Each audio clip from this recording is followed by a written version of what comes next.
जोहार लोकतंत्र 19 के इस फेसबुक लाइव में आप सभी का स्वागत है। आज एक बड़ी खबर निकलकर सामने आ रही है जिसकी वजह से हम आज इस फेसबुक लाइव पर आप सभी के समक्ष मौजूद हैं।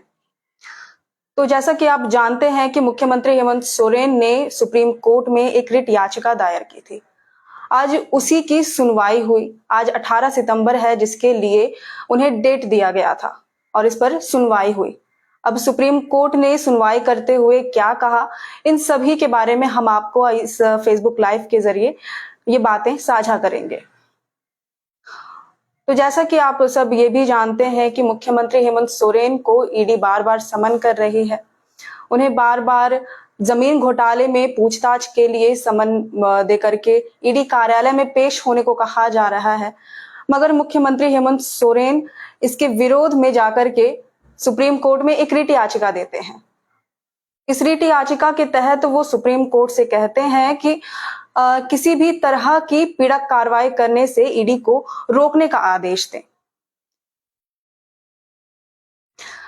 अब लेकिन सुप्रीम कोर्ट ने इस याचिका पर सुनवाई करते हुए कहा है कि उन्हें सबसे पहले झारखंड हाई कोर्ट का रुख करना चाहिए। मुख्यमंत्री को ये अभी तक चौथा समन भेजा जा चुका है। कल ही एक ईडी ने समन भेज करके उन्हें 23 सितंबर को ईडी कार्यालय में पेश होने को कहा है। अब क्या था ये पूरा मामला, ये सभी आपको हम आज इस फेसबुक लाइव में साझा किए चलते हैं।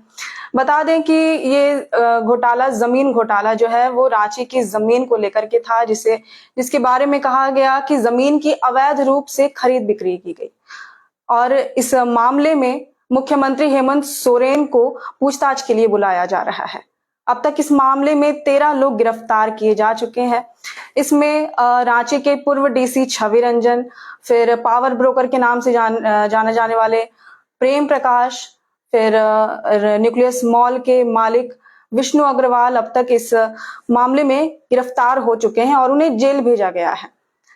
अब 14वें नंबर पर मुख्यमंत्री को निशाना बनाया गया है। उन्हें इस मामले में पूछताछ के लिए लगातार भेजा जा रहा है ईडी की तरफ से समन। बता दें कि 8 अगस्त को इस मामले में सबसे पहला समन भेजा गया था और मुख्यमंत्री हाजिर नहीं हुए थे। 14 अगस्त को उन्हें ईडी कार्यालय में पेश होने को कहा गया था, मगर वह इस पूछताछ में पेश नहीं हुए थे। उन्होंने 15 अगस्त का हवाला दिया था। 15 अगस्त को जैसा कि आप सभी जानते हैं कि स्वतंत्रता दिवस होता है, आजादी का दिन होता है, जिसके वजह से पूरे देश भर में अलग अलग तरह के कार्यक्रम का आयोजन होता है।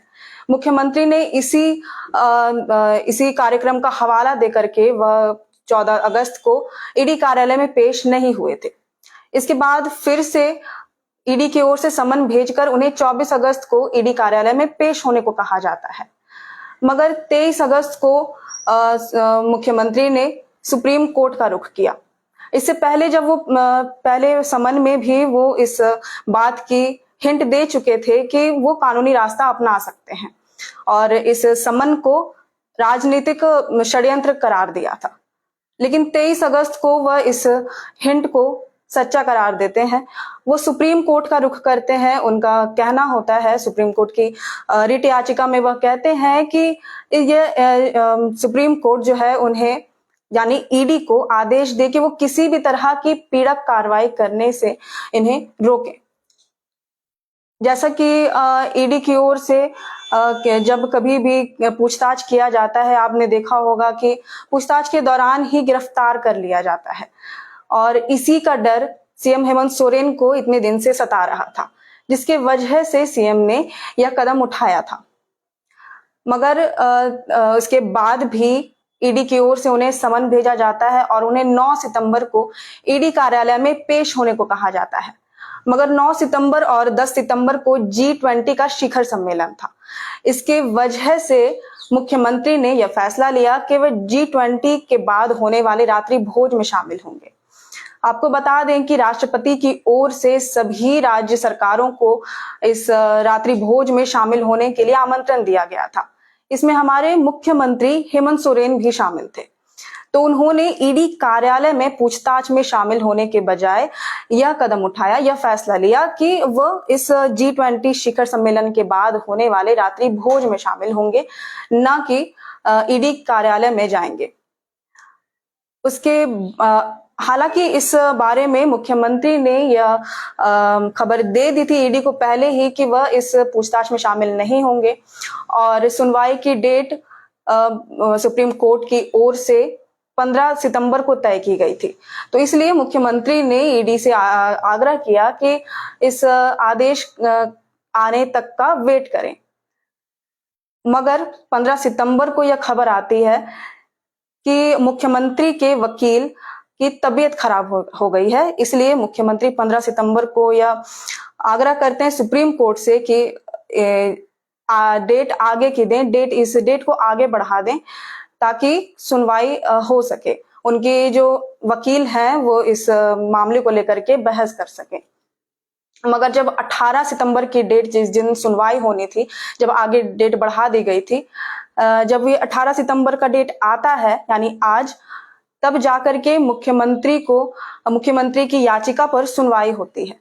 इस सुनवाई में सुप्रीम कोर्ट की ओर से सुनवाई की जाती है। आदेश दिया जाता है कि वह सबसे पहले झारखंड हाई कोर्ट का रुख करें, वहां पर अपनी रिट याचिका दायर करें, उनकी जो भी समस्याएं हैं वहां पर साझा करें, उसके बाद ही सुप्रीम कोर्ट का रुख करें। तो अब तक इस मामले में ये सब हुआ था, ये प्रकरण हमने आपसे साझा किया।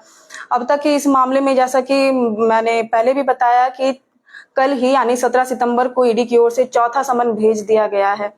हालांकि ये भी कहा जा रहा था कि ईडी अपने पहले ही समन के बाद अगर मुख्यमंत्री हेमंत सोरेन पेश नहीं होते हैं ईडी कार्यालय में तो वो कार्रवाई कर सकती है, वो इस मामले में पहल कर सकती है, कोर्ट का दरवाजा खटखटा सकती है।